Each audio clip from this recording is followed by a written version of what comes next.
And welcome again. We're back. Another FTMIG Live, but we changed up our staffing crew today. My name is Brandon. I'm still here. Greg, you're still here. I'm still here. But there's a new face, but not too new. Not too new. Chris, how you doing? I'm doing very well. Stepping in for Carl this week. Yeah, where is this guy? It's slacking. It's He's in a bubble snow. bath in Punta Cana. Yeah, Punta Cana. While we're all enjoying this crazy snowstorm that we just had with He ice, couldn't have gone rain. at a better time. I know. I'm a little jealous right now. I'm sure you're having. Envious, He's probably watching with the mojito right now. As Ashley's saying, "Why are you doing work? Go out and enjoy yourself. Listen to Ashley." Or he could be in the lazy river. I know he wanted that lazy river experience, so yeah, no, he could be there as well.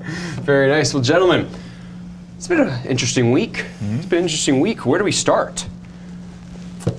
No, yeah, it's a lot of big announcements. Should we start with Aurora, maybe?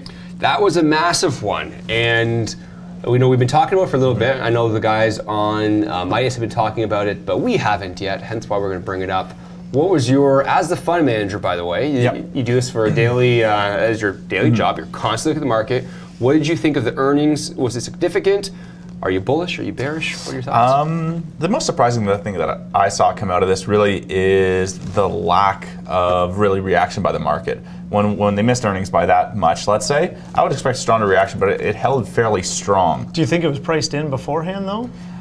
Because that's what a lot of people were talking about. So could be priced in before, and we knew with a lot of these cannabis plays, they're not going to hit their earnings target. Yeah. So it could be partially priced in, but I thought I would see a bigger dip. So I was happy to see Aurora held steady in that regard.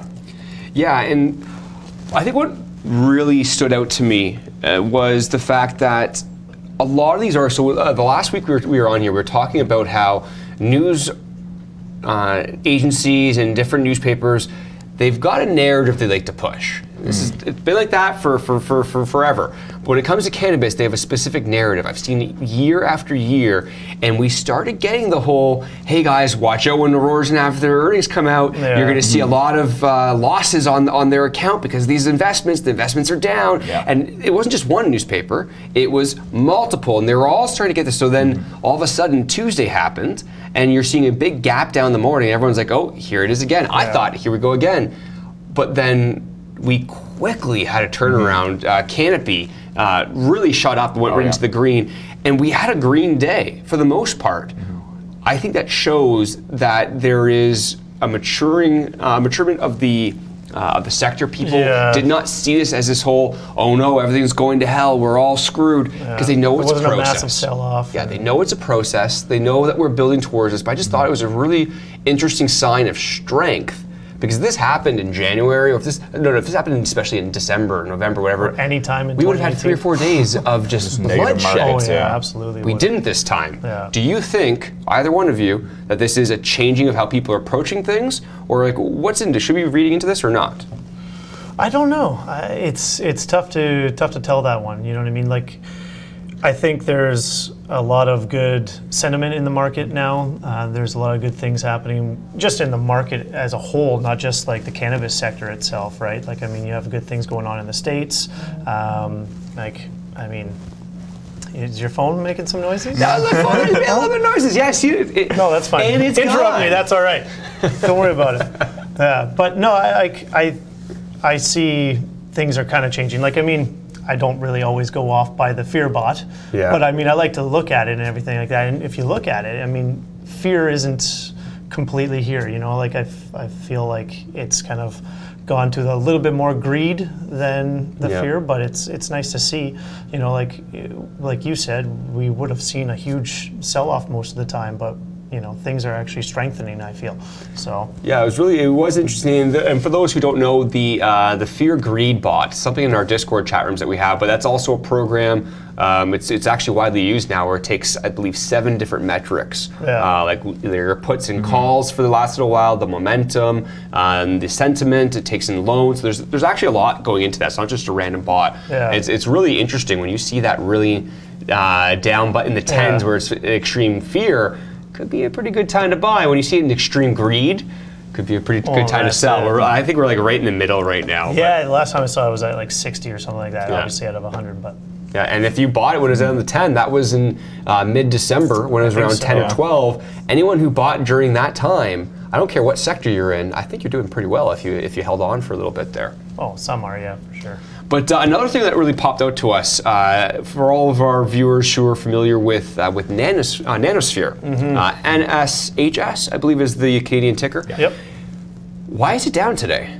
And there's a story behind this that we want to point out to people. Is there a story? Yeah? There is. Okay. I made it up, but there's a story. There's a story. Well, it's not like I called it. Like usually it happens anyways. But they came out with their private placement. So like I mean, their stock went up to about 45 cents. They came out with a private placement that gives their stock at 30 cents with full warrants at 50 cents. So like I mean, I only assumed you'd see a downward pressure to that 30 cent. I mean, it's down 10% today, so not actually too bad. But I don't know if there's going to be a little bit more of a downward pressure to get closer to that 30, and people are going to sell to try to get in at a cheaper price. Like, I mean, I know I did. No, yeah, looking at like typical market behavior in any other sector, if this were to happen, we would see a significant sell-off and buying in directly into that private placement. So I think still there's room to go down on that one for sure. And you were saying there was a gap? Yeah, there's a 1 cent gap. I think it's 35 and 36 cents or something like that. I have to go back and check. But the reason I brought that up, though, and this might go a little bit contrary to what we were spoken about earlier. So you look at it from a funds manager's standpoint, and you really want to see value in share prices. Right now, cannabis doesn't necessarily give you that proper metric, unfortunately. No, exactly, yeah. But the reason why I wanted to bring it up, though, is because you and I, Greg, have actually made money off of this type of play numerous times. When you know a share price is going down for a specific reason, and that specific reason isn't because there was a material change. It isn't because something necessarily negative has happened. No. You can look at this and say, I know for a fact, because was it 30 cents that the private placement's at? I know that these shares are at 30 cents. For anyone who had it above 30 cents, there's an incentive for them to sell their shares, get back in at 30 cents, which means they could have probably got a capital gain and gotten back in. But also, you're now getting warrants added to that. So there's a high incentive for you to sell. As an investor, if you saw it down 10%, if you weren't looking for these things and weren't paying attention, you could be like, oh no, it's down 10%, what's going on? And you might freak out and you might sell. But if you knew what was going on, instead, I don't think you should be panicking at the moment because there's a reason why it went down. Because well, that's why I put it into the chat in the morning when I saw it. I was like, you'll probably see some selling from this because why wouldn't you want to try to get into it at a cheaper price, right? So, did you know that a year ago? Absolutely not. This is what I love. There's no way I would have. The amount of learning this man has done over the last year, he is now a better trader than I am. Tenfold. Maybe eightfold. I'll give myself some credit, but it's cool because that in itself, you probably looked at that. I'm pretty sure you found out that you're able to now get into that and get your warrants as well. So again, we also did this with MPX. We said that example a couple times. With MPX, we knew that there was a seller who was aggressively selling. I think Alan Broxine was the first person to bring it up. And it pushed the share price from 80 cents down to 40 cents because we knew this guy had something like 30 million plus shares. And for whatever reason, I mean, people could do whatever they want with their capital. He was selling off, probably trying to move his capital to another investment of some sort. If you knew that, though, nothing had changed with the company. It was still a good company, still is. Now it's Eanthus now. Yeah, just changed over today, too. But we were buying that at 40 cents, knowing that when that selling pressure was done, there was a higher probability that it was going to have an upward movement because the reason it was going down was one particular seller.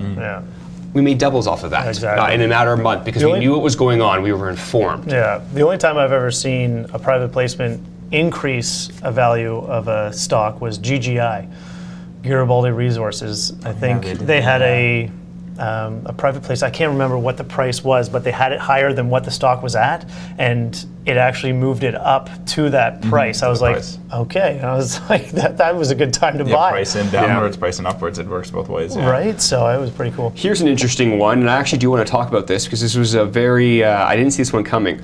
Remember Tilray? Before Tilray came out, remember Tilray? Of course, you all know Tilray. My best trade of the year. I meant, is it really? Yeah, I called the short on that one actually. Very nice, very nice. All right. I remember, Greg, we knew about Tilray well before it went public, and we kept wondering ourselves, when's it going public? When's it going public? We wanted to be a part of it. Well, the whole thing came up, and that was a whole other situation. But the reason I bring that up is that Harborside. We've got a question here from Carol. Do you guys know when Harborside will be public? I believe that's what you mean by HBOR. That is actually a massive company in the United States, huge private company. They're going to come into the scene with a lot of revenue, and they just recently, was it yesterday or the day before, announced that they are going to be using Lineage Grow, ticker BUD, B-U-D-D. No, they're changing to that ticker. They're changing to that one, but currently it's under BUD, and they're using that as their go public vehicle. Yeah. So although I don't necessarily know when that's happening, I'm sure there's going to be a vote on that. I need to look into it more. That's really intriguing to see another one of these really large U.S. players going public via a Canadian market. That's not normal for stocks if everyone's watching. Usually American companies stay in the United States. And now they're not only coming over to Canada to come on one of our exchanges, they're coming over to Canada to go on the CSE. That's even more unheard of. Yeah, exactly. This last year has been so unconventional, but I love it. That's going to be a big, can't call it RPO, IPO, it's RTO. Yeah. You see what I did there? I kept putting IPO together. No, we got it. Yeah, a little dyslexic there.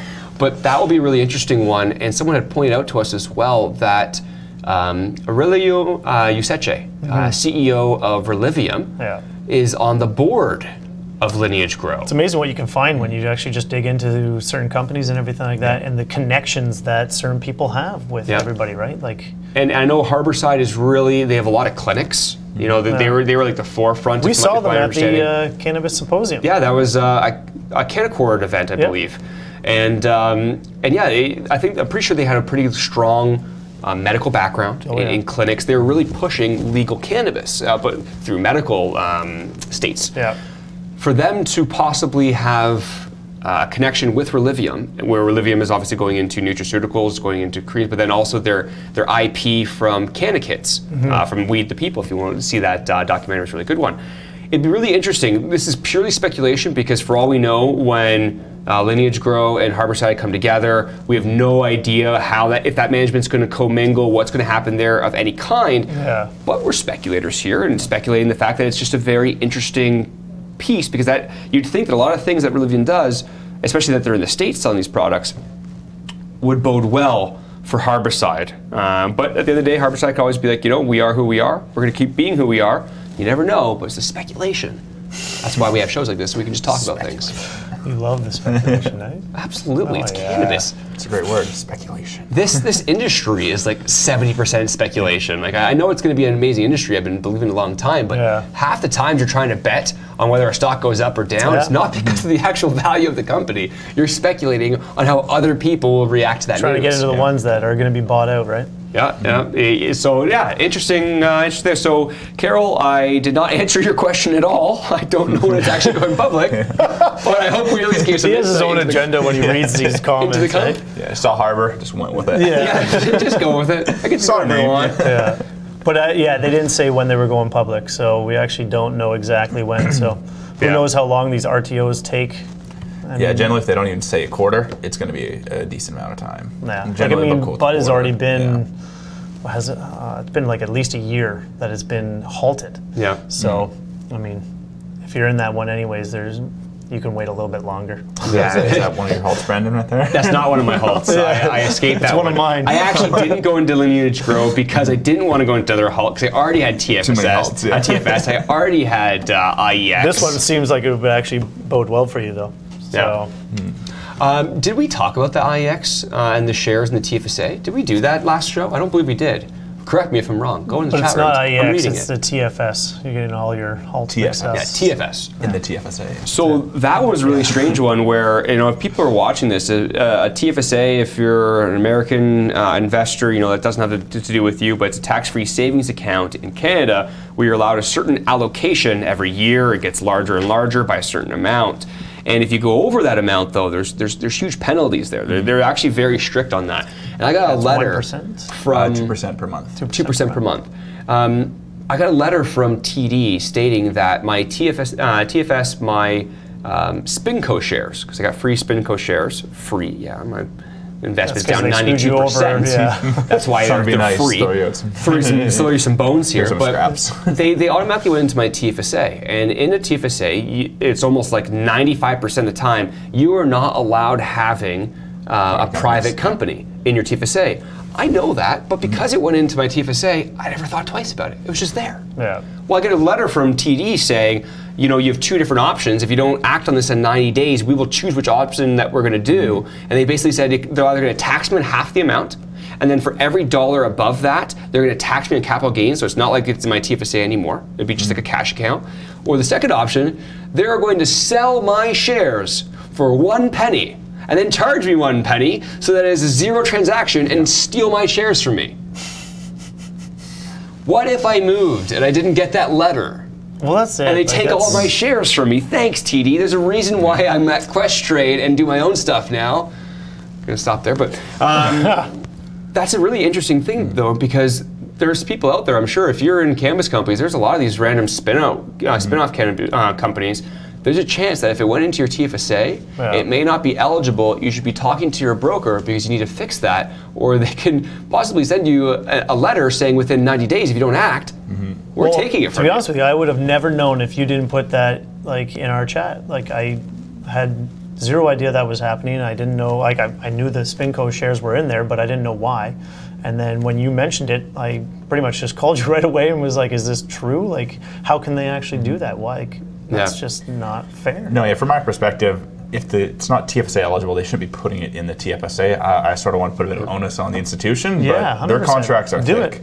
I'm sure they have a clause in there that allows them to maneuver this way, but in my perspective, if it doesn't, not TFSA eligible, throw it in a non-registered account. It should never be, and I have a cash account. I have a non-registered US I haven't had my letter in the mail yet. Like, and if I didn't talk to you, and like, how would I have ever known? And another thing that's interesting too, just to go a little bit deeper into this TFSA thing, because we were kind of debating this. And I don't know if there's an accountant in our chat rooms, because this is a very intriguing scenario that right now, when it comes to my shares, they value them at $0. And they moved them into my cash account. The only issue is, so yes, I don't get a deduction of my TFSA limit because they're not pulling any value out of my TFSA. But when if I want to put them back into my TFSA, technically the value is 0, and say it goes public at 10 cents, I'm going to get charged most likely capital gains on that entire amount, because when you move a non-registered security into a registered account, you at that very moment declare capital gains. So I could be declaring capital gains, yet for Greg, you have not. They're telling you that you need a valuation for your shares, because right now they just say 0 right now. Yeah, I need to call an accountant at TFS. So what happens then if yours gets valued at, say, 5 cents, and then you pull it out of your TFSA? We don't really know if you're going to have a deduction in your TFSA, but when you have it in your cash account at 5 cents, it goes public at 10 cents. Now your capital gain is only 5 cents, but mine's 10 cents. It's such a weird situation. I've never heard of this before or been in this before. It's unique. Thank God I don't have like too much in this company. Because like maybe I can just forget about it. No, from my perspective, how they're going to treat you is they're going to evaluate it at $0 initially, and then they're going to put a 5 cent evaluation, throw it in the non-registered account. They'll ding you right away on that 5 cents, get a little bit of capital gains, but then that'll be out of the way. So when they evaluate it 10 cents later, then at least some of the brunt is away. Perfect. Man, you're going to hit the whole 10. I know. So if anyone's watching this and you're not following with the whole TFSA thing, the reason why we're going on this is because I strongly believe there are viewers out there going to be watching this and think, wait, that could be me. But the amount of people who are in cannabis and mining companies, more so cannabis companies, we're seeing these spinouts happen a lot right now. There's a very good chance, like I said at the beginning, and the reason why I brought this up, that you fall in this category, and if you have a Spinco share, especially if it was a private, it's had some time being private, you might be at risk of big shares, tax implications, but also possibly losing your shares. I heard someone say TD sucks in here. I'm not going to. You heard that, eh? I heard it and I read it. I did both. I'm not going to refute you on that. But at the same time, I think that they're going against. They're going with the actual CRA law that they have to act in one sort of way. So I got to be a little bit fair here. But there's a reason why most of my capital is not in TD anymore. And Another thing to watch out for, get your act together. Not just TFSA, RSP as well. If you have your Spinco shares in there, they're likely not eligible as well. So keep an eye there too. And just think, RSP, you have a lot. There's a lot more rules around taking out capital from there. So I wonder if they're going to try to ding you in that way as well. Like it's likely, if it's at 0 and 0, like my perspective is it would come out at 0, then they evaluate in the non-reg at the 5 cent or 10 cent mark, and you get dinged there. But if it goes in at 0, my perspective is it has to come out at 0 too. Absolutely. Well, with that all in the bank, pun intended, but we spoke about that. We're all set. We do have an interview coming up. We were, for all of our people who saw the promotion before, we were supposed to have 48 North here as well. We were going to do an interview with them yesterday. We had a massive Canadian storm that pretty much kept everyone at home. That was brutal. We can't wait to have them on the show, but it will not be today. Who did brave the weather, was able to get in here, was Will from Harvest One. We were able to talk about what's going on there, because Harvest One, I've invested in them from a long time ago. I went into the private placement actually. I really like the company, but they kind of went dark for a while. There wasn't much. They're out of people's view for a while. Still holding those warrants, are you? I still holding the warrants as well. And I know that they were building a lot, because at one point, and still now, if you look into them, their cash position is amazing. Maybe we can go over that afterwards, Chris. Lots of cash on hand. Very relatively low market cap if you're going to compare it to other companies. In the facility being built soon, right? Facility being built. They're looking to do outdoor. But the biggest thing is there's been this delay on Satisfarm and their gel-pel technology. And before I go further than that, we'll come back to that. We specifically touched on that when we had this interview, so we're going to speak about what that was, what happened with the delay, where are they now, especially their updates in the EU. So we'll go there now. And we're here today with Will Stewart, SVP of Corporate and Public Affairs. My good sir, how are you doing today? I'm very good, thank you. Thanks for having me on. Yeah, and thank you for coming on the show. Thank you. So Harvest One is the company that you work for, and it's one that has been around for quite some time, actually. So we're going to skip across that aspect of who are you, and more so, let's get an update of what you've been doing over this last, the start of 2019, but also throughout 2018 as well. Yeah, really. I mean, I know folks are familiar with Harvest One. I think we're sort of in Harvest One 2.0 at this point. It's a new leadership team in place. Our new CEO is the former COO of Loblaws, and we've really been focused on executing on our plans the last number of months. And heading into 2019, we feel that this is going to be a massive year for Harvest One. We've got our Satisfarm pills that have relaunched in Europe. We have our Dream Water in 30,000 stores across North America, and of course we now have cannabis sales into 4 provinces on a recreational basis. Very nice. And yeah, I know when you're speaking about Harvest One 2.0, when we first saw your company, and we were talking earlier as well about how so many companies were really on that race to grow their growing space, or they want to be the biggest supplier, the biggest this, the biggest that. It's almost like you guys have taken a little bit of a shift here, and instead of not necessarily being the largest growers, more so really focusing on the retail market and really focusing on retail brands like nutraceutical brands and especially your Dream Water as well. Is that a safe assumption to say that that's a really large focus of your company moving forward? Yeah, I mean, we do sell cannabis. We are a cannabis company, but I think at its root, we see ourselves as a house of brands. We believe that the future of the cannabis market is actually in consumer packaged goods, as well as health and wellness or self-care goods.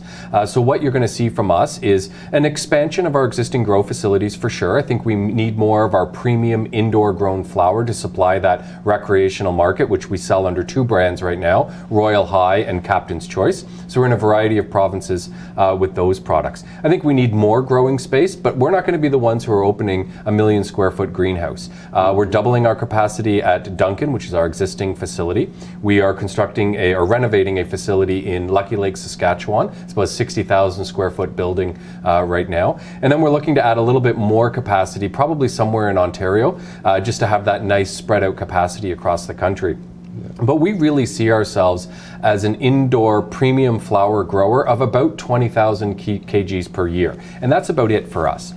Where we see the market heading is in products that people are already accustomed to using. So in other words, not smokable products per se, or pre-roll products or raw bud, that we think there's a huge barrier of entry for people who are looking to cannabis to actually convince them to pick up green stuff, grind it, roll it in a piece of paper, light it on fire and smoke it when they've been told their whole lives not to smoke. I think there are those customers. I think those customers are great to have. But in the future, you'll see more products from us like Dream Water and like Satisfarm that squarely fit into that health and wellness self-care world. For that, we'll be looking to the open market for product for either outdoor grown or greenhouse grown, extraction grade product, that we can take those active ingredients out and put them into things like our proprietary gel pel, like our Dream Water with CBD in it, probably when legal in America and in Canada, but other products as well as skincare products and those type of self-care, that type of self-care space.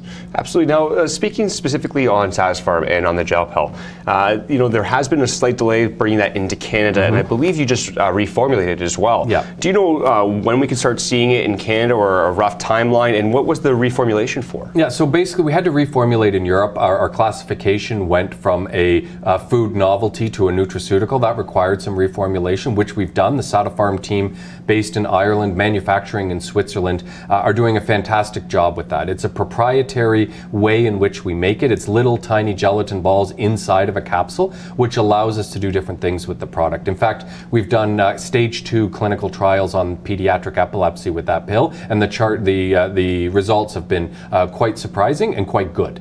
So that's very encouraging for us as we move closer to that clinical space.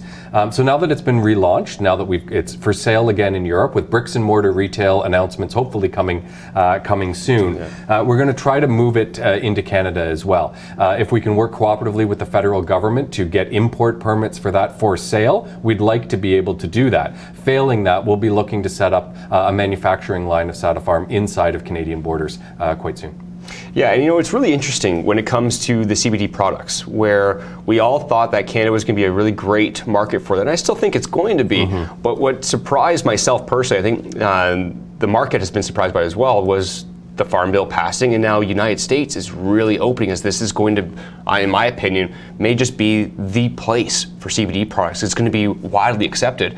Do you have a rollout plan? I know Dream Water, I think it was 30,000 different stores it's right. Being sold in. Is that the ideal place to have CBD products right now? Yeah, I mean, that feels to us like the market that's quickly evolving. I mean, the FDA still has some things to say about CBD and the claims that you can make on CBD, but certainly we're working cooperatively with regulators down there, and our intention is to put CBD from hemp into Dream Water in the US in short order, as soon as we're legally allowed to do so, as soon as regulatory hurdles can be finished. But I think that will move that product and CBD products in general in the United States much further ahead than even CBD products will be here in Canada when legal later this year. Even when that becomes legal in Canada, those products will still have to be sold through cannabis stores. Whereas in the US, it looks like it might be possible to have them on the shelves of traditional retailers. And of course, with our existing sales force, our existing logistics, our existing contract manufacturing of Dream Water in the United States, that gives us a competitive advantage. I don't know very many other cannabis companies that are in 30,000 traditional retail storefronts right now today, whereas Harvest One is. Yeah, and that was actually going to be my next question, was going into putting my investor hat on. If investors are watching this right now, what gives Harvest One that competitive advantage? Why do you feel that you're undervalued? That's one aspect. Are there others as well? Yeah, well, we certainly feel we're undervalued. I mean, at the end of last year, there were a couple of reports that came out that positioned us as the most undervalued cannabis company in Canada, which is not something you hear a lot in this sector. It's not a big point of debate for a lot of people. So we do think that we are considerably undervalued, and we do think we have different things that other people don't have. I mean, we've touched on them here. Most companies in Canada have a consumer brand for cannabis. They are growing great flower and they're selling that great flower and promoting their brands. We have that. What we also have is that CBD pill of Satisfarm, which has unique properties, as we've already discussed. I think that's a huge point of competitive differentiation for us, because it's not just a gel pel, it's not just a hard capsule. It is a different way of making it and approaching that product, and it's getting great results, both clinically and from customers. Of course, we also have Dream Water. We have so many stores that we're in now, with more to come. That is a product that we're going to see expand around the world, I think. That's a product that we already know that cannabis consumers, a large portion of them, consume cannabis for help with sleeping. So if we can combine a natural sleep aid, 0-calorie natural sleep shot like we have with Dream Water, combine that with the properties of CBD or CBN to promote that sleep even more, I think that's a natural coming together. And we're already able to market Dream Water as a sleep aid without restrictions on it today because it doesn't have cannabis in it. And hopefully we'll be able to convert those customers from non-cannabis to cannabis included, to Dream Water with cannabis in it. And that natural conversion will only help start to end the stigma of cannabis in general, which I think a lot of companies are focused on, Harvest One included. Yeah, and that's very important as well, is that stigma. You know, if you can get caught up in the investment world, especially with cannabis, and you surround yourself with other people who are investing in cannabis, you almost forget that there is still a very real stigma across North America, across the world when it comes to cannabis. And I think you made a good point earlier that there are going to be people who are more reluctant to actually smoke the flower, opposed to, you know, your baby boomers and different people who are saying, you know what, if I can find something to help me with my sleep, help me with this headache I've got arthritis in my different joints, if they can find natural remedies to that, I think that's going to be a massive market that I think some people are starting to talk about, but it's not a big enough emphasis yet. I don't know why, because last time I checked, the baby boomers are a pretty big generation, and they truly are starting to come into all these symptoms of pain, arthritis, all these different things, and there's a very high probability that cannabis can replace a lot of things in their cabinets. Yeah, and I think you're right on that. And I think, you know, premium flower for us in a smokable product is very important. That tends to skew to a younger generation. So as that generation gets older and is comfortable with cannabis, they may migrate to some of our non-smokable options in health and wellness and self-care options as they get older.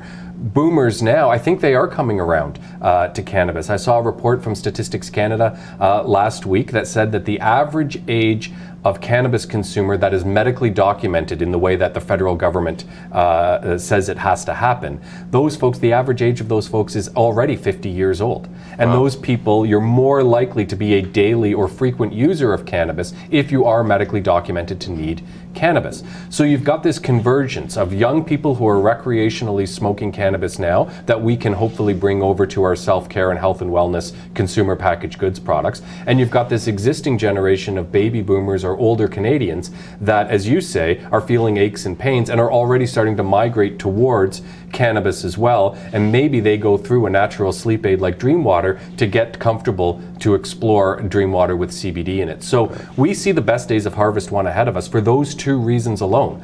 Those two groups of people will be coming together, hopefully with products that we can offer in a way in retailers that they're familiar with, and a consumption method, whether that's a cream or a pill, that they're already accustomed to doing. So we don't have to break down that barrier of rolling green stuff into a piece of paper and lighting it on fire, although I know lots of people who still prefer that as their preferred method of cannabis consumption. Yeah, absolutely. And there will always be people who prefer that as well, and those typically are your recreational smokers, and they're very, very passionate about it. So it's definitely a massive segment still. But yeah, no, the products that are to come, and the products that we're still getting testing on, it's interesting to note that Saz Farm, the gel pen, has been through 2 different trials now as well, because we need more of those. We need more trials to prove the efficacy of these drugs or these supplements. And I think a lot more people are going to be catching on very quickly to what they can be replacing in their cupboards with cannabis product. Yeah, and I think we've seen in some of the consumer research that I've done, we've seen that Canadians, by and large, have a lower level of confidence in the traditional medical world than they've ever had before, whether that's pharmaceutical companies, doctors, traditional medicine, etc. We see a huge growth in health and wellness, self-care as becoming more of a luxury item. If you think about how many times you see on social media feeds that I've just gone for this run, I'm training for a marathon, what a great spin class I just had, and check out this cold pressed juice I'm drinking to recover. So those folks are taking healthcare into them as a responsibility for themselves, as opposed to putting that responsibility with the traditional medical world. As people take it more to themselves, they're more experimental. I think we still do need things like clinical trials for things like Satifarm to give people that confidence that it's a quality product. And that's why we've undertaken that study. And for older generation, I think they require still some measure of seal of approval from somebody. And that, again, that's why we've done that with Satifarm, with the clinical trials, so that they can be confident that the pills will actually help them, will actually have an effect on their overall health and wellness. Absolutely. And I do wholeheartedly agree that they do need to see that stamp of approval, and I think now we're starting to see that, especially with our larger industries, the FDA, different areas that are starting to say, okay, maybe it's okay. I don't really know yet, but they're starting to slowly get that going through. So I appreciate very much for you coming on the show and speaking about more about your company. If those are interested and want to learn more about you, your website for where they can find out some more information. Harvest1.com, and it has links to everything we've talked about today, from Dreamwater, Sata Farm, our recreational products, Royal High, and Captain's Choice, as well as some discussion about our expansion plans on there as well. Absolutely. Well, thank you very much for coming down. Look forward to seeing your progress throughout the year and have you back on the show to talk about what transpired during that time. I look forward to it. Thank you so much. Thank you. Take care. And thank you very much for taking the time for coming in, Will. That was great. I appreciate it very much. That's a company, actually, that I have known about for quite some time. It was one of the first group of companies that I was really following, other than the very, very original ones. But that's one that's really fallen off a lot of people's radars, including mine, for quite some time. Coming back on, now that you're looking at their share price from the 70 cents, and they're making ground on Satisfarm and going across the EU, and we really want to see it come into Canada. But it's an interesting story. There could be some value there if you believe it to be so. We don't say buy, sell, or hold here. That's why I worded it that way. If you believe it to be so. Yeah, you like that, eh? What did you think of the interview? I liked it, absolutely. I hope they get those gel pills, get going, because that's pretty much what I think has been holding them back, is just the delay in those. It's just when is it going to come out? And then people get impatient and leave. You know, you just see it in the chart. You saw it. You were just like, I was looking at the chart. Yeah, IPO'd at around 72 cents and just went downwards after a little peak upwards. But no, I like the gel pills. I like the sleeping aid aspect to that one. That could be a game changer right there. 100%. You know how many people have sleeping issues? Problems, 100%. Oh, I don't, and I think I'd still take it. Yeah, I'll still take it. I just want better sleep. I want better sleep. One of the topics we briefly touched on was the topic that I bring up a lot, because I'm so curious to see what it builds into, is this whole area of replacing the medicines you find in your cabinet right now for a natural product. Will it still have the same efficacy? Will it have a better result on what you're trying to do? I'm really curious to see what happens there, and then what companies really push forward. Well, I know a few people that are taking obviously medications for certain things, and ever since it's become legal, they've getting their CBDs from wherever they're getting it from, but have cut down on those prescription pills, and it's amazing to see. And it's just hopefully this can just keep going, and eventually. Yeah, if CBD can break into the melatonin market, I think we're going to see some great strides for Satisfarm and the gel pills. Well, switching gears, we are not doing a pre-record here. We're not doing just one-on-one. There are three of us, but what we are doing is Ask a Fund Manager. Ask a Fund Manager. We went to our Facebook group. We asked, we do a poll every week. You can go on there. If you have a question that you don't really understand when it comes to investing, there's a very good chance that Chris can answer it.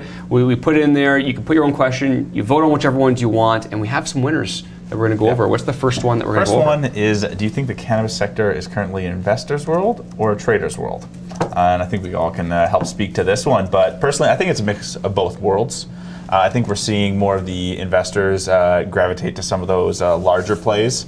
So things with a larger market cap, more stability. And I think we see the traders in the low to medium end, where there's price movement, where there's sharp fluctuations, shorting, because normally traders like that kind of movement. And I see more of a gravitas towards there. Yeah, I couldn't agree more. Ed and I have actually asked that question to ourselves on the Midas show a couple of times. Is this a trader's world? Is this an investor's world? You know, there are some companies that I think you could still be an investor with, especially if you're in early. If you're in early, you don't care about all this craziness, because you're waiting for 4, 5, 7 years down the road when they're paying dividends and you still have hundreds of thousands of shares. That's picking those smaller plays that becomes more difficult. That is. But it is undoubtedly a trader's sector right now. The onus is definitely on the traders in the percentage-wise, but I think we're starting to see more investors creep in as some of these plays become more legitimate, like Canopy, Aurora. As we see these companies mature, I think we're going to see more and more influx towards those kind of companies. Absolutely. What is our next questions from our community? Great. So the next one is, can you explain buy and sell opportunities when a mutual fund rebalances quarterly?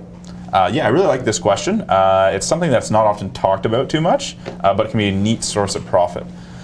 So just I'll tell you why does a mutual fund rebalance. So let's say your mutual fund has, let's say, a 60-40 split, and over the quarter, equities outpace fixed income, and then you're at 70% equities, 30% fixed income.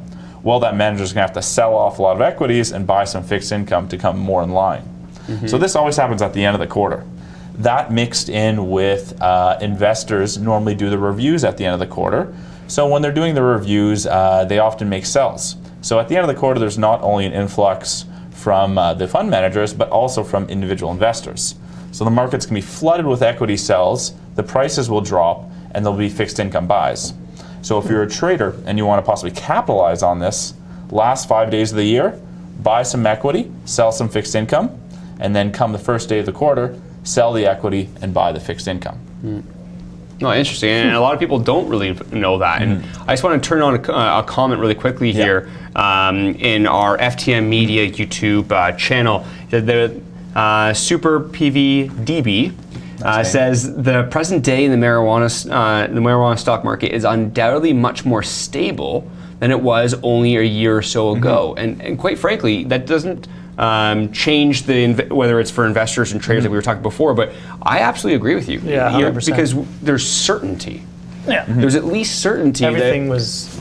Yeah, what was it, 2 years ago when you first came in, and this was around the time where we had no idea C45 was going to go through. Yeah. There were all these hurdles. It's all speculation back then. Now it's not. Yeah, exactly. And now it's speculation on what these companies actually say that they can grow or do. What they're going to do. Exactly. Yeah. But exactly. So just to go on that point really quickly, I do agree with your comment. It is much more stable now than it was before.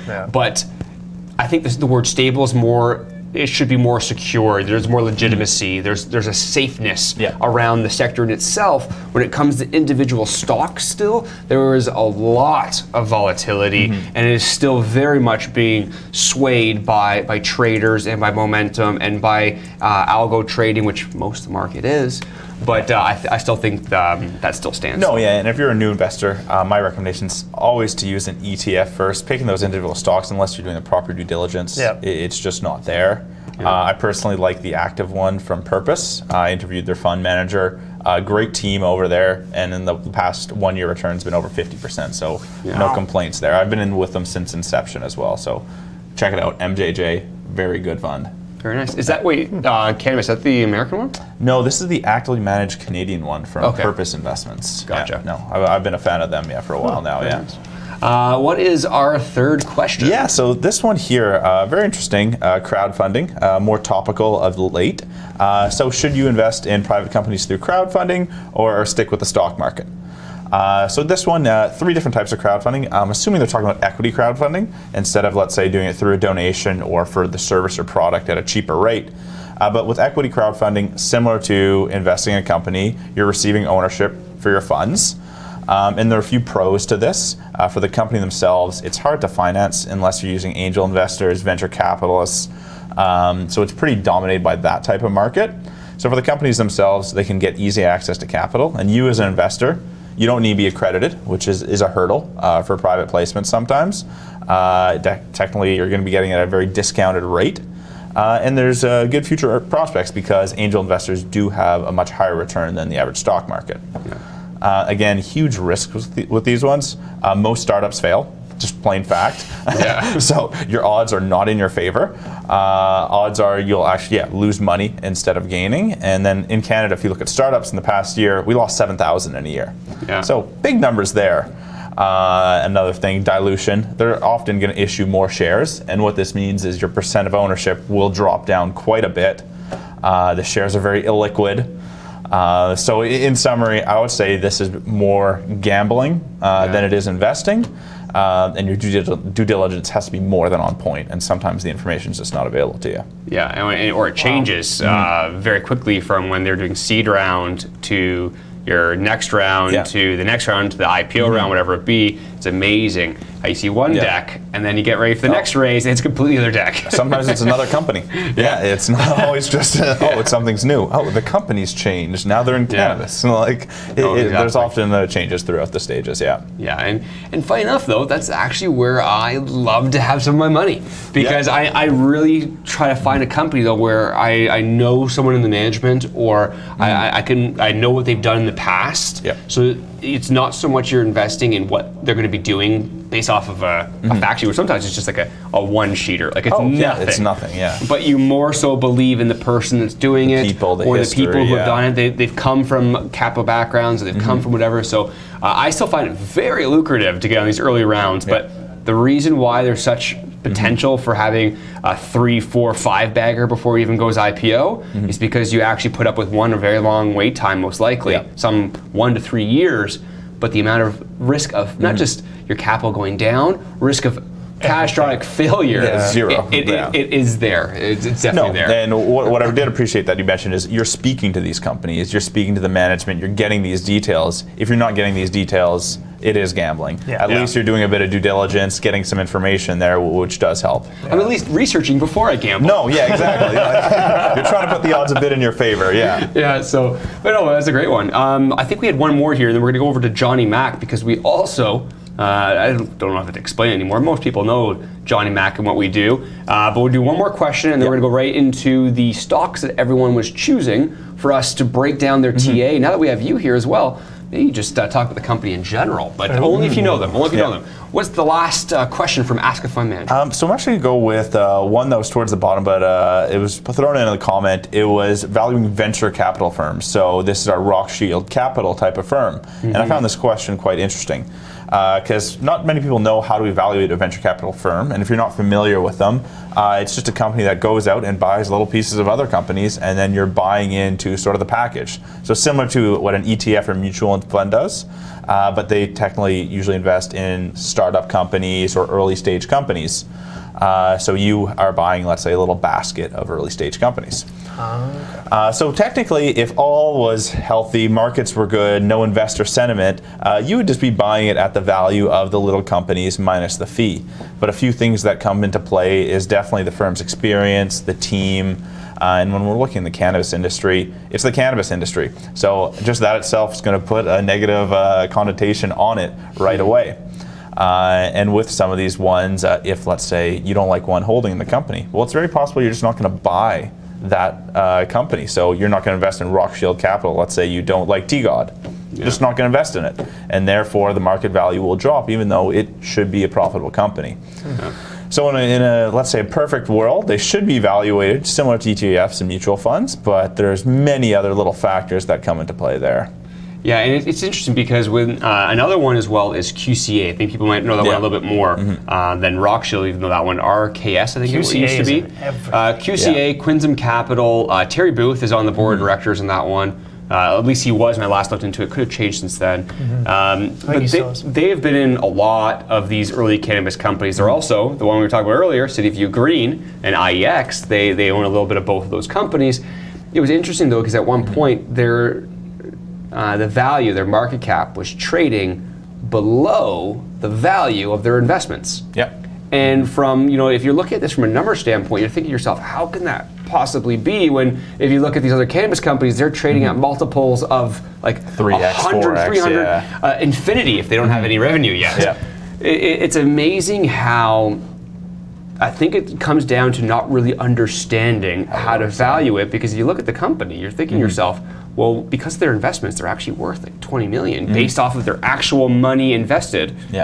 Yet they're trading at like 18 or 15 million. So it's weird how that happens. No, it does. And I think investor sentiment is a big picture there. If you're not a fan of one company, you might just, I don't like this product, or I don't like this firm.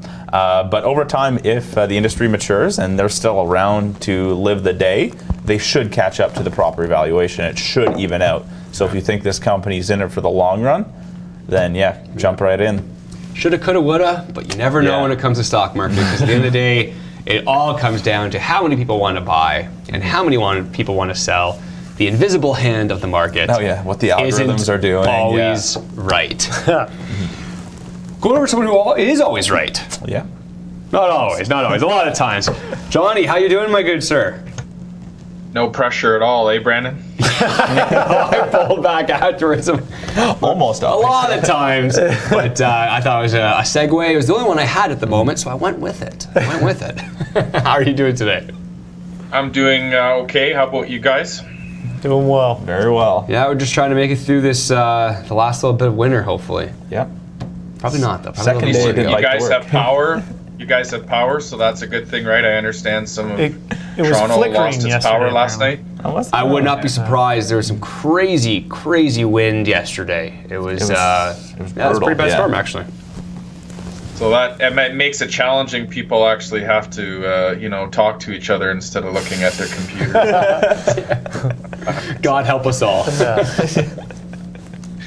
One thing I wanted to add, I was lucky enough to catch the end of that conversation. One comment I might add on the whole venture capital and valuing it. I think one of the differences is, from my perspective, is look at the liquidity of the companies. If some of these holding companies have a large position in, some companies, if you have a position in Canopy, obviously, even big funds are able to liquidate that easily. But if it's a company that doesn't trade a lot of volume, or if these companies are buying into private placements, and that stock's locked up, and there's a liquidity issue there with respect to, if you decided to sell the assets of the company today, would they actually be able to get what the price that it's trading at today? And the answer for some companies is probably no. So. Well, fair enough, actually. Good point. Yeah. See? Always knows everything. I was right. So what is the first stock? Well, I believe Wayland won again. It's almost like a lot of people in our community really enjoy that company. I believe they won. Was that number one again this week?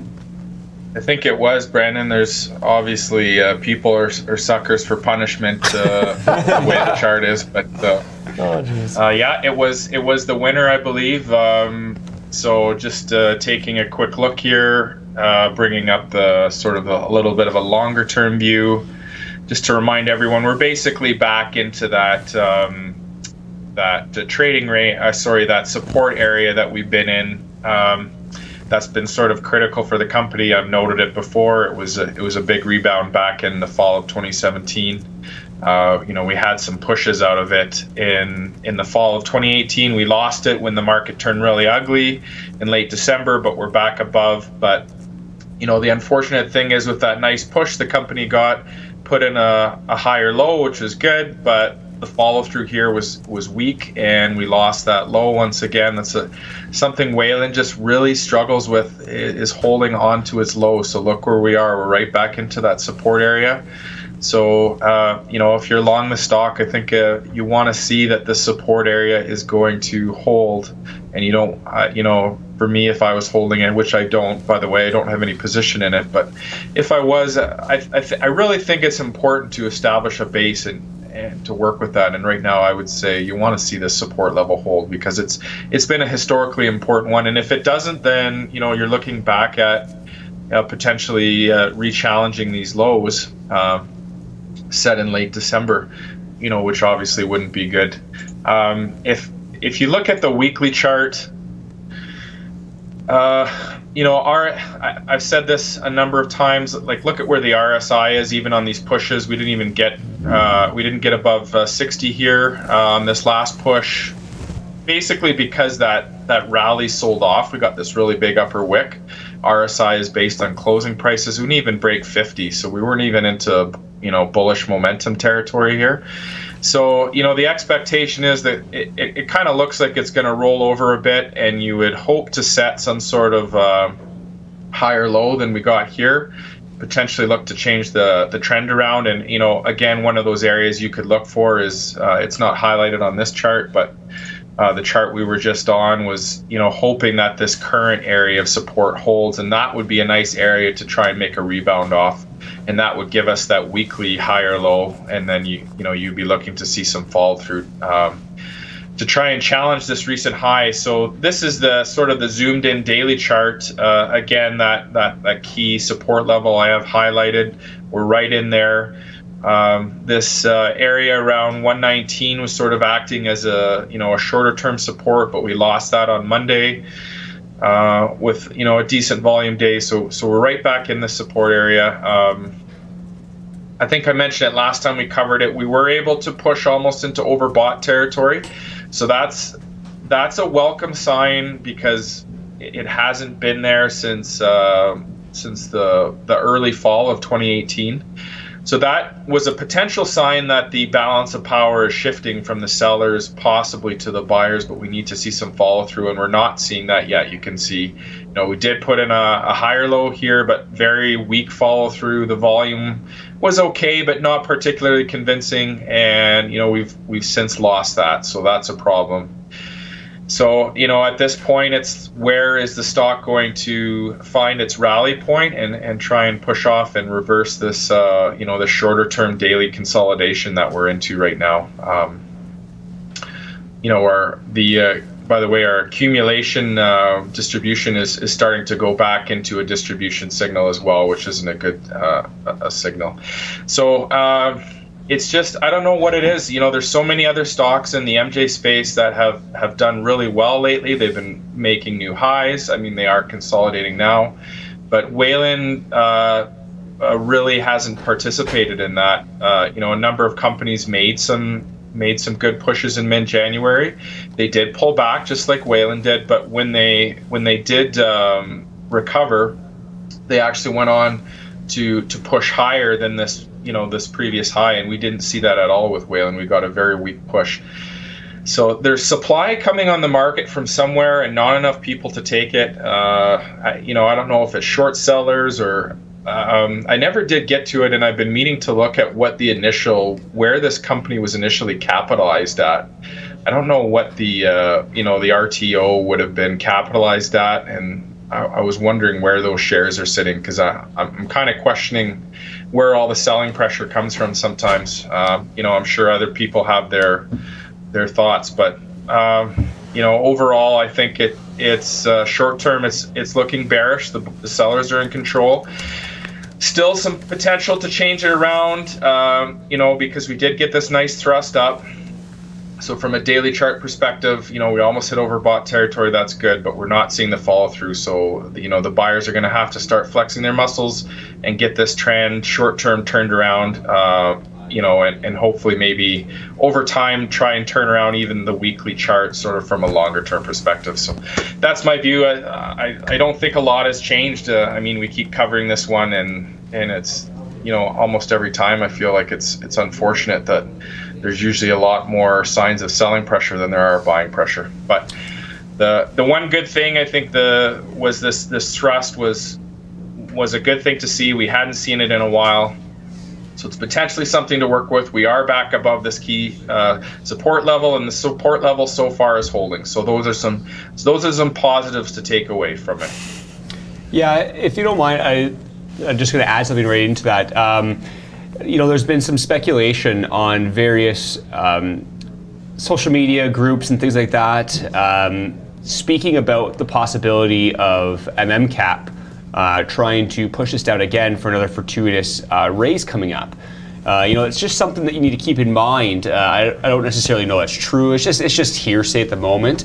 But you can imagine, we've seen it happen before when it went from $2 down to that $1.30 or 60, wherever that last raise was.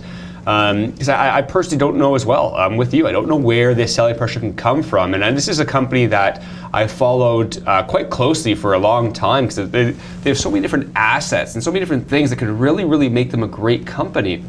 But the stock isn't quite telling that same story. So I am very curious where this selling pressure is coming from. The speculator in the back of my mind is wondering if this is a tactic, possibly, to accumulate at a lower amount at a future time, because as we do know as well, Wayland's a very really aggressively going after building and going into Europe, and with that comes a need for cash as well. So I don't really understand. I just know that I've seen that chatter in different social media groups. I think it's something for us to dive into, to really look at who is accumulating and who is selling, because over the course of this month so far, Anonymous has sold 18.9% of the net house position for this month, whereas the anonymous has only been buying 4.9%. So that's, you know, a difference of where we at there, a good 12% or so. So, you know, it's 14% actually. Yeah, I had to correct myself. I'm like, oh wow, great math, Brandon. So no, I'm just really curious where that selling pressure is coming, because I'm with you. The fundamentals say this is such great potential. It is a company I personally, as myself, believe in. I just don't know where the selling pressure is coming from. I don't know at this point. So maybe one day we'll. Yeah, those are good points, Brandon. And when the market knows you need to raise money, you know, the folks on Bay Street and Wall Street, or whatever it may be, tend to be, you know, they can be pretty. It's a dog-eat-dog world. When the market knows you need money, the share price tends to get punished because there's people looking out there to get capital exposure as cheaply as possible. Just an example that came to mind today, NMX on the Toronto Stock Exchange announced that they need an extra, you know, they basically missed on what they expected to have to spend to develop a deposit, I believe, and they were short by about 350 million, and the stock just got pummeled. I want to say it dropped 50% or close. I'm just sort of going on my bad memory, so don't quote me, but I mean, it took a huge hit today. And that's because, you know, Bay Street knows that they need to raise money, and, you know, the stock gets hit. So that could be it. If there's an expectation of some institutional investors out there that we know, you know what, Wayland's going to come to us looking for money a couple of months down the road, and if we apply some sort of pressure, then we're going to get the best deal possible. The other thing is, if there's someone short on the company, if it's a big fund, it's tough. It's tough for these companies to push back. I mean, retail is not going to be able to break that stranglehold. You almost need some institutional support from someone that's almost as big or bigger than the person that's applying the chokehold per se. So, and you know, and finding that sort of white knight cannot be easy. Yeah, well said. Well said. Yeah. No, yeah, I just actually brought up MMX. Yeah, so they were actually at 32 cents on February 4th. And we're down to 22 cents on February 11th. So quite a significant drop right there, yeah. Absolutely it is. Well, even 20 Absolutely. Oh, 20 now, yeah, so even lower. Sir John, what was number 2 for this week? I believe we switched over to mining, if my memory serves correct, and going into the cobalt world. Was it CCW? I think CCW was actually third. Heritage Cannabis came in second, I think. That's how I had it written down. Gotcha. No, I think you're right there. Yep. Yeah. He's always right. So, never pressure. So, you know, this is an interesting chart. It had a huge breakout move last January, and then it's kind of been selling pressure for a while. And consolidation here. This is a weekly chart, by the way. Just looking at things from a longer term standpoint. Broke this tightening range, equilibrium flag, whatever you want to call it. It was broken bearish. So pressure down, and then we had a basically trading range bound, and we can see that this ended up being distribution. So there was distribution of shares going on. We know that because we broke to the downside here. So somebody was unloading a bunch of paper, there are not enough buyers to take it, and eventually that supply-demand balance shifts, and boom, we get another push down. So did, however, get a nice double bounce off this 15-cent area, and you can see that really nice move, and especially the volume. The volume is the thing to watch. So we haven't seen this volume since way back in February of 2017 on the stock. So this is weekly volume now, mind you, but like huge push up on volume. So that's really good to see. So if we zoom into the daily chart,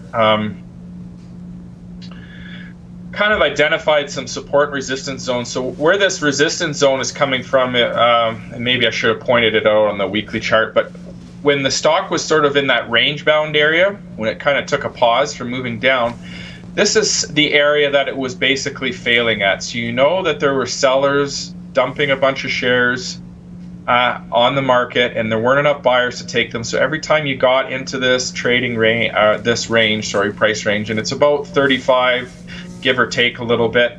that was pushing the price down. So you can see on this big push up that we've had that we're kind of failing at that same area.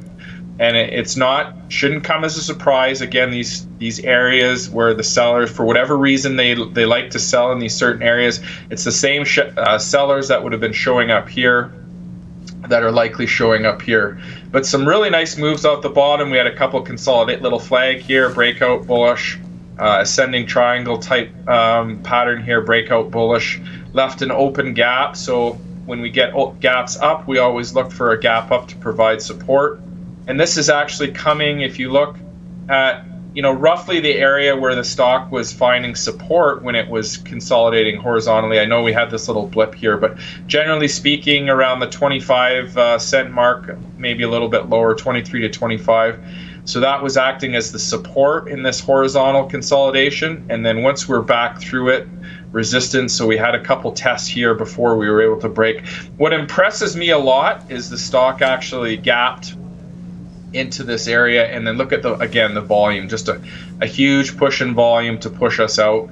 Not surprised. I mean, if we go from closing prices, we're looking at from the high close, what are we, 120%. So just an absolute enormous move from the end of from that dip, that dip we had in December. And so now, sorry guys, I just got a little distracted. I think I had a knock at my door, but lost my train of thought. So basically I see this as pivoting support. We pivoted this back to support. So, and especially because we have this open gap here, and I would expect it if for whatever reason the stock does get back down here, I would expect this to be strong support. And then we're almost like, okay, we consolidated in this horizontal range, we lost it, the stock had to get its feet again, it's pushed up really aggressively, and we're sort of back in between these two critical zones that we bounced in, for several months over the spring, summer, and fall. We also, from a shorter term perspective, around this 30-cent area, we've had a couple bounces here, and I don't know if everyone can see on the screen this green moving average here. It's the 8 exponential moving average. You'll probably hear me say a few times, I really like to watch that particular moving average for support in a really strong uptrend, and you can see that it did give us support 2 days in a row. So the bulls are trying to make another push here. So we do obviously have a much higher low than we got previously. But in my humble opinion, this is even despite the volume, you kind of have to watch that we maybe didn't get a blow off top, because look at the long upper wick we left. We actually closed very much near the low of the day, and that was the highest volume day. So it's potential we have at least some short-term buying exhaustion. So I would watch for that, but this area here around 30 cents would be an area I'm watching, and this area that it's in right now is basically the price to beat. My guess would be, because it's run so hard so fast in a short period of time, if you're going to beat this area, it's probably going to have to consolidate a bit more first, have some traders take some profits, et cetera, and then make another go at it. And the other thing I want to mention, and this comes back to share structure, you'll hear me mention that all the time, is they did a raise, I believe it was back sometime in November, and that raise was special warrants, I think around, I want to say 33 million shares worth, and they just recently filed their final prospectus for that raise. So basically, those shares are now free trading, and that was done at 25 cents, I believe. So you have a bunch of 25-cent paper, and that raise did come with one-to-one warrants, and the warrants I think were at 35 cents. So anyone that participated in that raise is now firmly in the money. So if they're able to sell open market, it's been prospectus qualified. So if they want to sell their position and just keep the warrants sit risk free, that's always tempting to people to do, especially if the markets are kind of uncertain. So I would watch for that as well to be a potential source of selling pressure. That's a lot of potential shares to absorb. for buyers to have to absorb if they're looking to keep this momentum going. Because again, there's that temptation. I can get my money back and sit risk-free, still have exposure to the upside with my 35-cent warrants. That's a deal that a lot of people would probably take, in my view. So those are the things to watch for. But nice move, nice volume. I would just watch again for this. Watch to see that we didn't get exhausted in the short term, and see where we go from here. So right now it's a lower high being put in, and I'm not surprised. So again, my bet would be that we probably see a little bit more consolidation before this is able to push through that key red zone there, that sort of traditional area of resistance. Yeah. No, great breakdown. I appreciate it. Yeah, because that one's been a high flyer over the last. So a lot of people have been talking about this one breaking out. So it'll be really interesting right now if they're going to be looking at it as an investment, or if a lot of people are cashing in. So it was a good breakdown. I appreciate that. Yeah, I mean, if it breaks above this level, if we go back to the weekly chart, I mean, it's got some room to go. You're probably looking up around this 50-cent area, I would say. Basically, look for where this broke down. So this pattern broke down. I would guess sort of high 40s, maybe low 50s. That area would be, you've got a potential move up. So yeah, if it were to able to break that resistance, that could be a potential move. But you've got some headwinds, I think, with that raise becoming prospectus qualified. And the other thing, if I was an investor in the company, and I'm not, I don't own this one, but there were some acquisitions done, and I didn't see the terms of any escrow listed. They issued quite a bit of shares to two different companies for acquisitions, and I think if you're an investor, it's important to know, are there any escrow conditions on some of those shares that were issued? Because I want to say it was in the neighborhood of almost like 170 million. So I mean, that's a lot of shares, and obviously the people that were in those raises, they're not all gonna want to sell. But if some of the people that receive shares in those transactions want to sell, that's another potential source of supply. So it's something to keep in mind. So if I was an investor in the company, I would want to know that information, and I was not able to find it just by quickly looking through the news releases. No, fair enough. No, again, I appreciate it. It's always all we have to see, and for everyone who's watching right now as well. I know this may not be, you might not be in CAN, you might not be in what's coming up CCW, but a lot of the things that you're going through, you're breaking down, Johnny. These are the things that a lot of people can learn from, and quite honestly, I've said this a couple of times. I've always come from a fundamentalist side. I love finding a company that's different, believing in a company, believing in the management. But to completely ignore the TA side of things, I think that is a massive mistake, because those two, you can believe in a company all you want, but if it's not the right time to buy and it's not the right time to sell, it's very hard to know that without reading a chart. So a lot of the stuff that I've learned is through our community, in our Discord chat rooms, and as well just sitting here, listening to how you go through something and how you break it down.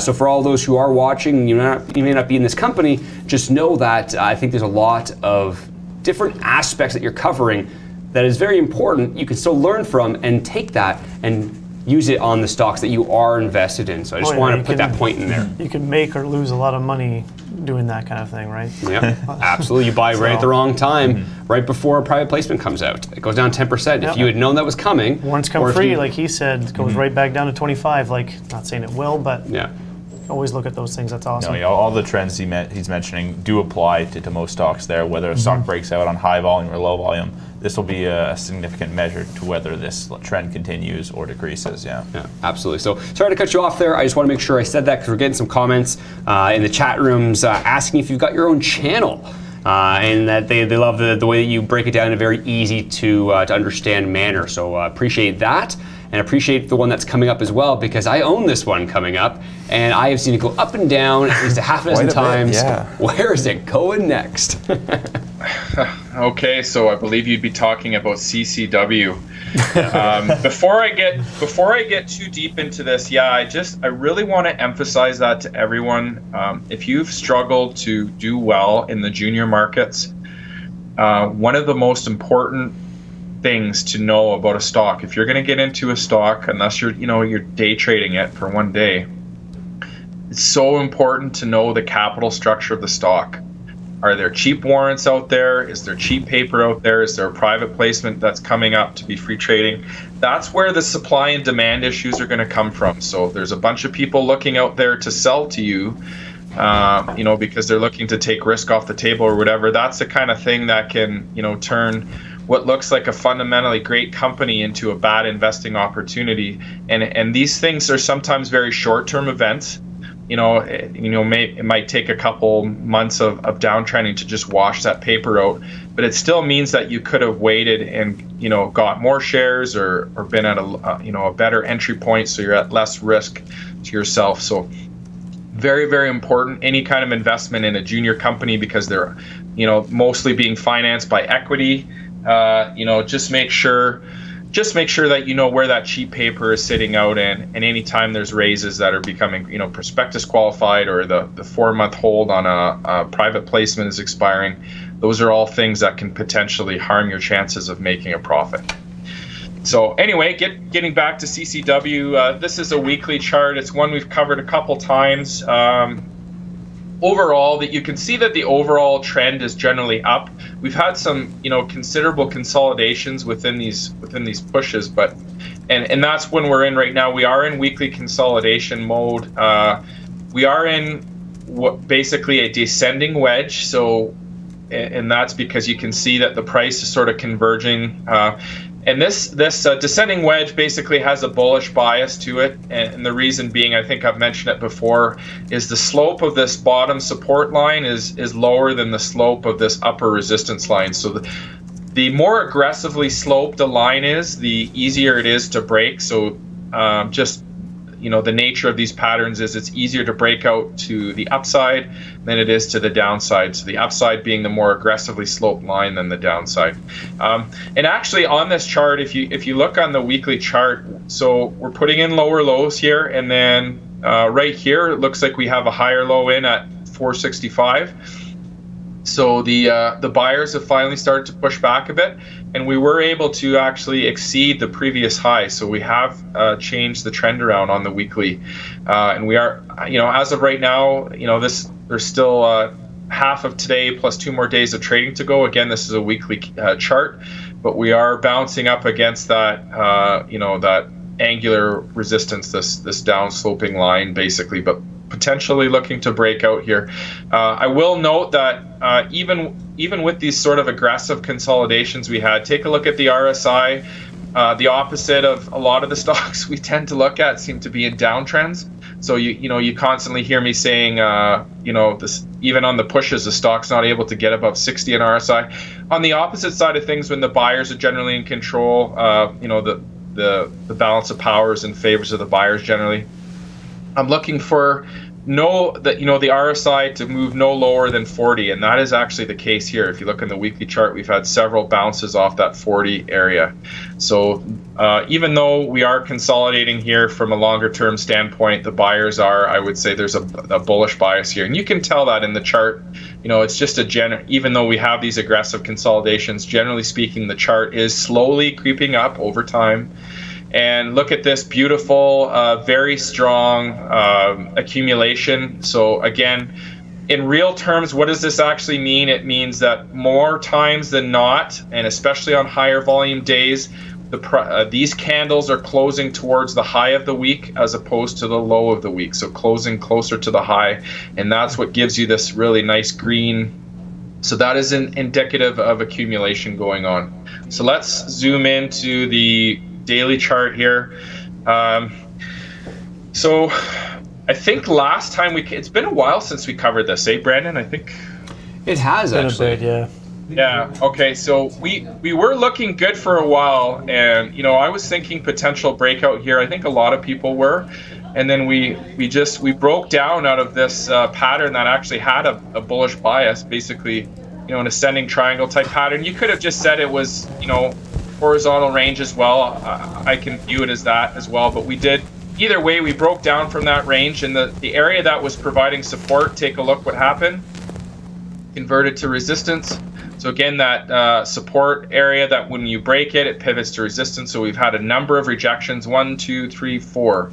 So the area that was, you know, the buyers were stepping in and pushing back against the sellers, now all of a sudden it's the opposite. So this area, it's around 55 cents is the area to beat right now. We were in basically the slowly, gently sloping downtrend channel. You could call it a flag because it's coming off of a push to the upside. So, you know, you could say bullish bias here, and we did break out of it, and look at that. That's what we want to see, is the volume. Now, this isn't a whole lot of volume, and I think I've said this before on the stock. There's just, when you're trying to do chart analysis on the stock, you really want better volume if you can, because that gives you the most accurate charting. It's, you know, it's reflective of more market participants. You know, there's a lot of days when, you know, look at this, like 85,000 volume on a 40-cent stock. You know, that's not a lot of money changing hands, but relatively speaking, a nice push in volume here to break out of this channel. So we're bumping up against this old support area that's been converted to resistance. You can see as well, or I hope you can see at home, that this rising 200-day moving average is in there. So that's sort of acting against us as well, and the 100-day is in there as well. So you have a couple key longer-term moving averages acting as resistance, all in the same price resistance zone. So what you want to see is okay, so we're consolidating a bit here. This is an inside candle. I mean, this is a huge candle, so today's action is consolidating within the, you know, the sphere of yesterday's candle.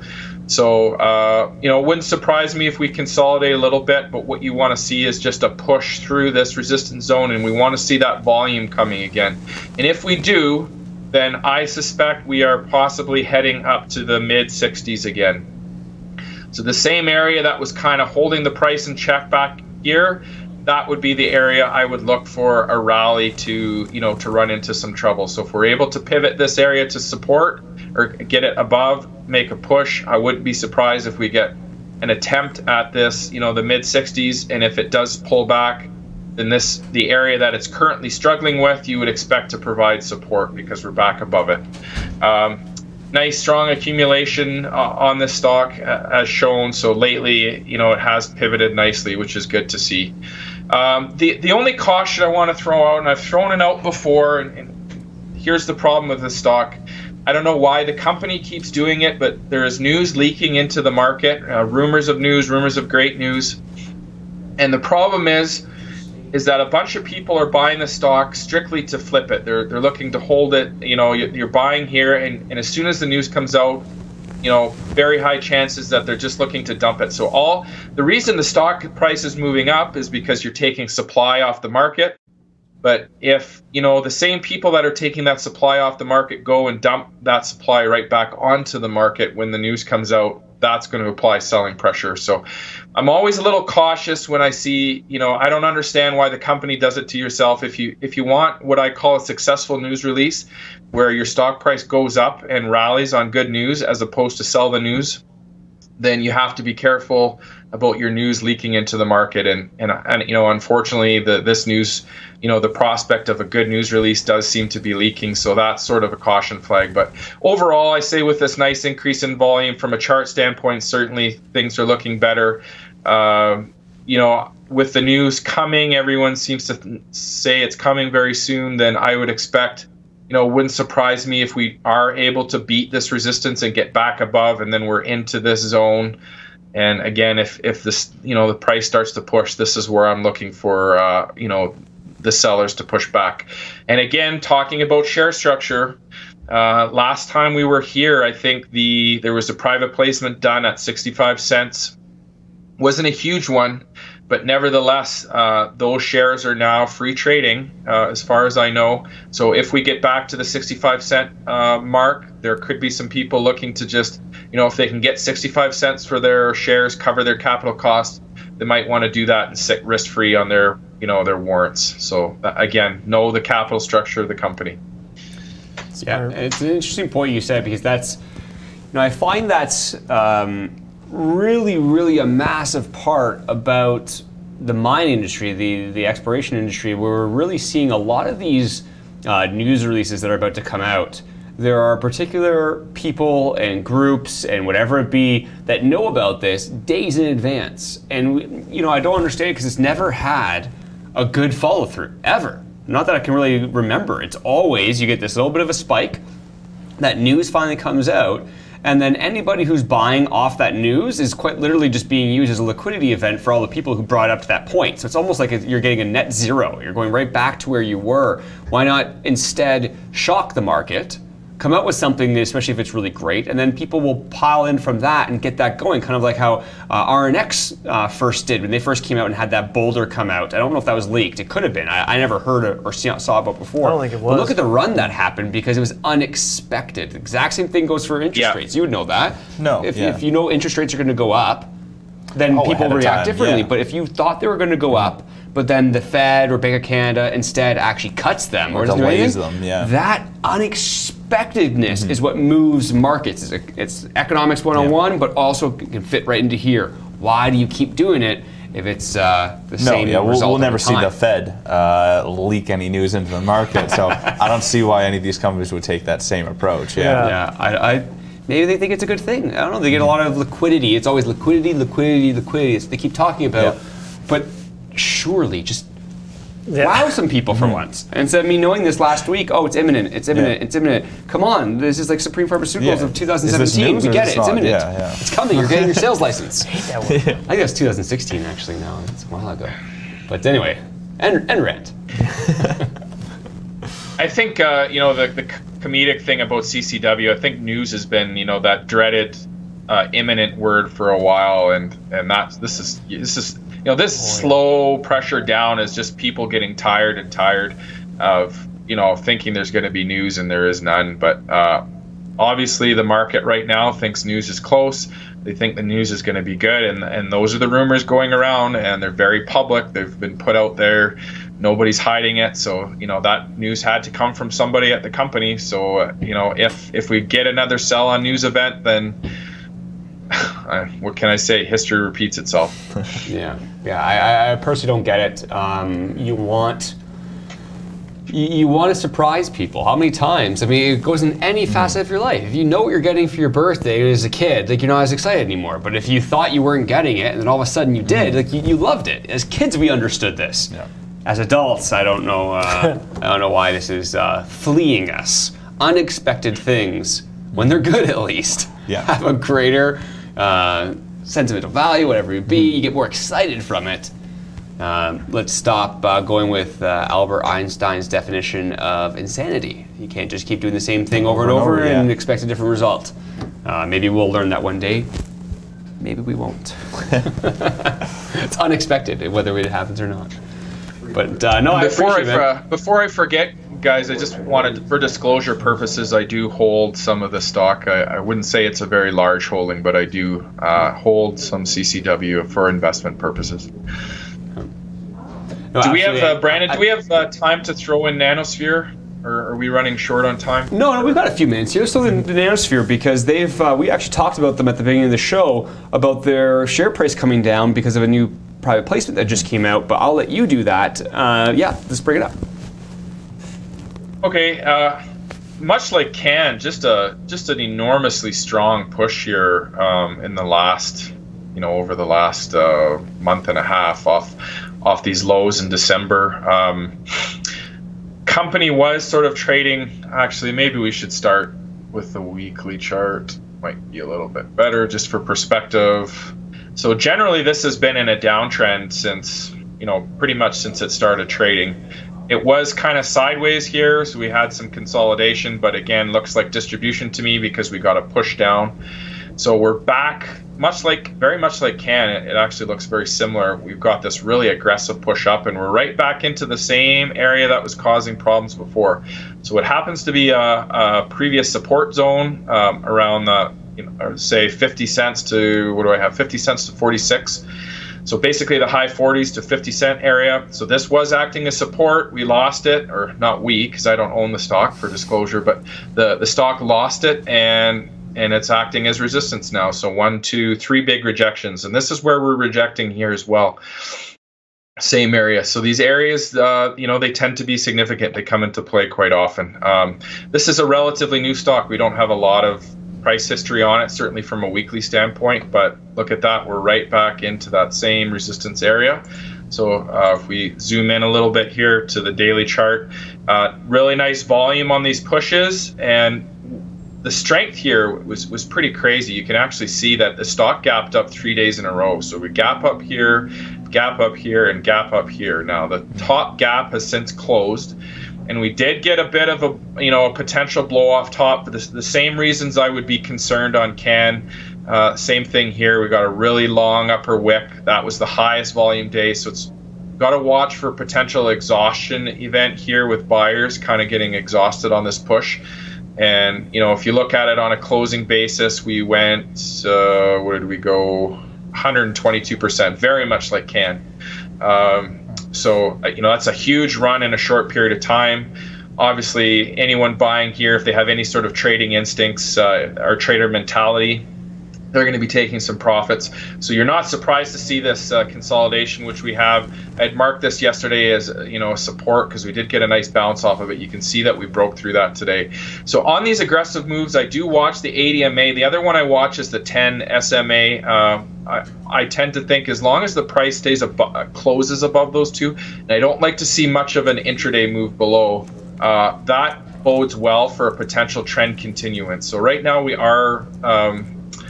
are getting a bounce off that area, and anywhere where you had a gap on the chart, I would expect support. So this area here, this was actually a resistance. So see, we got a rejection before we made the second move up. The same area that acted as a resistance, we actually gapped above it. So that tells me very strong buying pressure here to not only gap up, but to gap through a resistance area. So that's another area I would watch. And then if for whatever reason that area doesn't hold, if your rising 20-day moving average, your 100-day moving average, all sitting in this, you know, 32 to 31 area, and that's this other gap that we left. So you have a couple support areas possible here. Again, because this is such an aggressive move, like this is basically almost a parabolic move, I would not be surprised if this needs to consolidate. I think it would be kind of tough to keep this going, but they did close a private placement recently, as you mentioned, Brandon. I think it was done in late January. And that placement was actually announced way back here, October or November, and they filled that, or they filled part of it below when the price was actually trading below the private placement price, which always impresses me. So that was a good sign. So there was a first tranche filed back here, and then I think a second tranche somewhere around here. So they were able to file it. It was at 30 cents. So the good thing is that you know, that supply of paper is not coming online for another, you know, roughly 3.5 months. So that's good. Perfect. So yeah, nice volume, but we'll have to see where it finds its support on this consolidation. Mm-hmm. Absolutely, and I appreciate you for fitting that as well. We are out of time for today. Thank you very much for fitting that in, Johnny. Yeah, that was awesome. Always learn when you're speaking, so I appreciate it very much. And we look forward to having you on again in the near future. Thank you very much. Perfect. And gentlemen, we have gone over time. We're done. Yeah. But some people in here are excited about Midas coming up at 3 o'clock. I believe I saw Ed. He was in here. I might have seen Ben Smith. I might have. We'll find out in less than half an hour. But appreciate everyone for tuning in. And you can tune in again at 3 o'clock for Midas to begin. Enjoy, and we will see you. I'll see you tomorrow on Midas, but we'll see you next week as well. Take care.